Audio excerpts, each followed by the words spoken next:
Goodyear banning Trump. Okay, you brought this up a couple days ago, where reported Tuesdays on a slide shown at a Goodyear diversity training that listed Black Lives Matter, lesbian, gay, bisexual, transgender pride under acceptable, while branding Blue Lives Matter, All Lives Matter, MAGA attire, and politically affiliated slogans or material under unacceptable. So you can wear Black Lives Matter, you can wear LGBTQ community shirts, but you cannot wear Blue Lives Matter, you cannot wear All Lives Matter, you cannot wear MAGA attire. Goodyear stock declined by following the president's message, which was broadcasted to over his 85 million Twitter followers, closing down 2.36%. So the question becomes this. Nike comes out and supports Cap. The market gets excited, stock goes to the roof. But Goodyear comes out with this position, and they lose 2.36%. What is the difference between Goodyear and Nike? I'll tell you.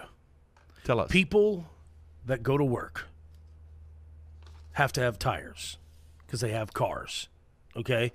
Goodyear is typically your NASCAR. Goodyear is typically your, like Nike obviously is built on young, hip type stuff. Like Goodyear is built on people that put tires on their car.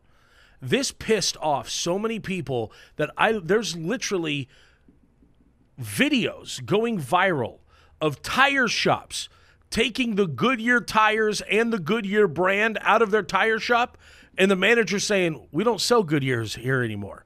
Why? Because the guys in the tire industry, typically labor, hardworking, good dudes. Yeah. Like, they said, no. And dude, like, when you have Trump saying, oh, screw you guys then, and the commander-in-chief is tweeting out against you, not so good for your brand. I think that whoever came up with that stupid slide should definitely be fired because they just cost Goodyear a crap ton of money.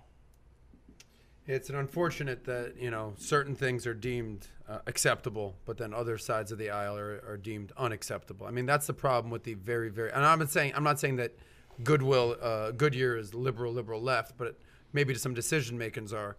But that's the problem, is that, free speech should be free speech. If you want to support MAGA, go ahead and support MAGA. You want to support BLM, go ahead and support BLM. You should not say, you can do this, but you can't do this. That's free speech, First Amendment. I mean, let's just respect So you're against what Goodyear is doing? I'm against anyone saying you can't do this, but you can do this. Hold on, that's not right. I actually disagree, okay? They are a business.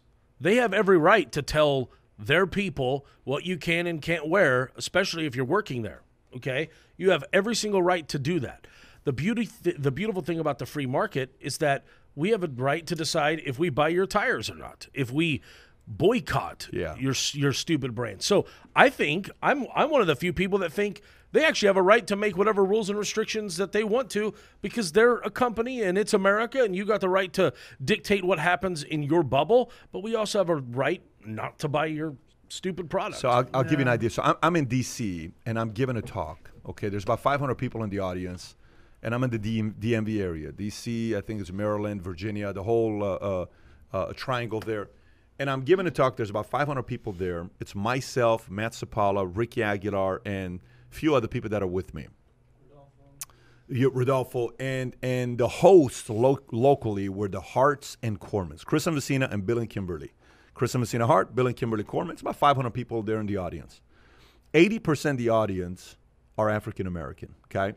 Now, when I say African-American, some are African, some are Asian, some are African-American, some are black. So, but 80% is non-white and non-Latino, okay? Black.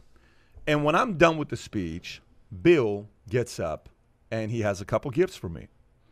And he gives me a jacket by an Air Force, because he's a former Air Force veteran. He gives me a nice fancy jacket. Great. Fine. And then he gives me a limited edition 45 Make America Great Again hat in front of the entire audience. So he gives me the hat, and I'm standing up there saying, is he a black guy? Or he's a white guy. A white guy. Full-on white guy. Freaking white So people.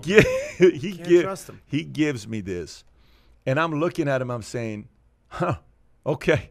I just got the biggest smile on my face, and I take it, and I have to say something because most of the guests weren't his guests.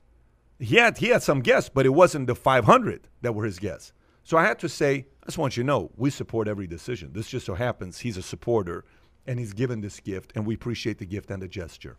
And we got off, and some people got upset and walked out, et cetera, et cetera. What's the point there? Here's the point. When do you think will be the next time an NBA player will be able to go to a game wearing a MAGA hat? An NBA player. An NBA player will be able to go out there while everybody's standing, kneeling with a BLM shirt on.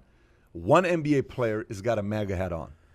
I mean, not in Trump's America, I'll tell you that. But no, I'm asking you. No, forget about Trump's America. How do you think the league will react if a Laker player wears a MAGA hat? How soon before the Lakers trade him because of LeBron James? How soon? Oh, that soon. minute. That minute. And you're saying that. Okay. Yeah. See, to me, that's a league. There's companies, there's leagues. Mm-hmm. Companies are what? Hey, you don't want to wear this? Totally get it. I don't have to buy the Goodyear tire. I get it. Hey, Nike, you want to do this? No problem. I'm not going to buy the shoes. Or, hey, more people are going to buy the shoes. Good call on Nike. Worked out for them. Pepsi did a commercial years ago. Didn't work out for them. A couple things they did. I don't know if you remember the Pepsi commercial. Kind of backfired on Pepsi. Terrible commercial that they had, right? But the point I'm trying to make to you right now is, there's a big double standard thing going on right now. Big double standard. And some are bigger than others. Obviously, in the NBA, you and I won't see anybody wearing a MAGA hat.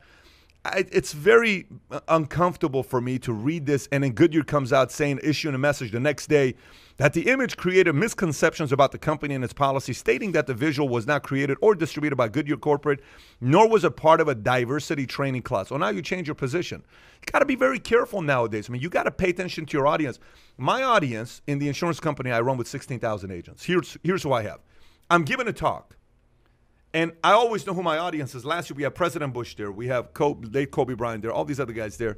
We're at the Mirage. I'm supposed to be at MGM Grand Arena next week. And we're doing our first virtual convention, which I had a 30-minute conversation with Trey Gowdy yesterday. What an incredible conversation yesterday Trey Gowdy and I had.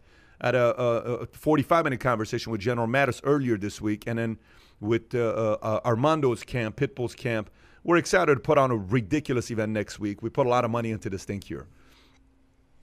I'm giving a talk from stage, and I say, how many guys here love AOC? And you'll hear, oh, yeah. I'm like, okay, we have AOC people here. How many of you love Obama? Whoa. How many of you love Trump? Whoa. How many of you guys love Bush? Oh. How many of you guys love Clinton? Oh. How many of you guys are Christians? Oh. How many of you guys are 70? How many of you guys are this? How many of you guys are that? And I said, how many of you guys are Muslims? How many of you guys are that? There's a place for you here. I don't care what you are. Mm-hmm. There's a place for you here. You can build in the company and be whatever you want. But I said, here's what I believe in. I believe in ... I believe in capitalism. I believe in free enterprise. I believe in freedom of assembly. I believe in freedom of press. I believe in competition. These are my views, and here's why. And I respect your views. But this is what the company was founded on. You know what happens with us in the company? We're figuring out a way to get along. And this thing keeps getting bigger and bigger and bigger. When you do things like this, what if I'm your best sales rep for Goodyear and I'm a MAGA person? So what? Because on the bigger picture, if you really think about it, do you remember when Obama was getting elected, everybody thought America was going to be communistic? What happened? We're okay. Yeah. Do you remember when Bush was getting reelected second time? People were about to commit suicide because they thought he was going to. We're okay. You remember when Bill Clinton and Monica Lewinsky came out, everybody's like, oh my gosh, guys, we're doing okay. The Constitution, the Declaration of Independence, what we've written on those papers are powerful. So Goodyear's got to be thinking long-term, saying these things could turn around very quickly. You got to understand that the position's got to be open to allow people to be there as well. So we'll see what's going to happen at Goodyear. I'm not excited about the decision that they made and what they're doing, and we'll see how the customers are going to react.